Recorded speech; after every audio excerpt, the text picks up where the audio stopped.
Can you start by telling me your name and your role here at Samaritan's Purse, Haiti? Sure. My name's John Potts. I'm a GP. I've been here as a volunteer doctor for 4 weeks now. I booked this time several months ago, and just before I came I heard there was cholera here, so I sort of expected we'd see a few cholera cases. The day I arrived, they were setting up a cholera treatment center about an hour and a half north of here, and I went to help set that up, and that is all I've done since I've come in the last 4 weeks, is treat cholera patients. Yesterday we passed 2,000 patients, I understand.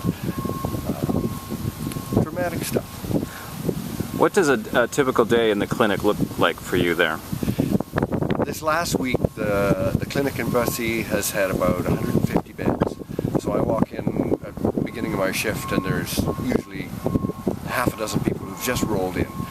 People desperately sick with cholera, with terrible vomiting and diarrhea, dehydrated, and my challenge is to get IVs on those people. My challenge, there's a whole team of us doing it, and rehydrate them. And if you get IV fluid into them, they live. If you don't get IV fluid into them, they die. And we've got 150 people like that. Some getting better, some getting worse.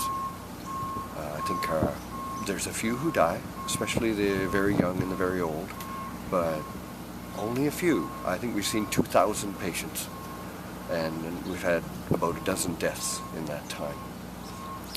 Has anything surprised you about this month that you've been here in Haiti? Oh, just the ongoing cholera is surprising. You never know what community it's going to flare up in, and I'm not the guy who decides where we build the next cholera treatment center. I've worked in 3 different ones over the 4 weeks. And I think the Samaritan's Purse staff has really done a good job picking out where the next expression of the epidemic is going to be. And once we get a clinic set up, the people come flooding in. And we set up a few extra tents and they get filled, and we set up another few extra tents and they get filled, and we just go from bed to bed treating patients. Great, thank you very much.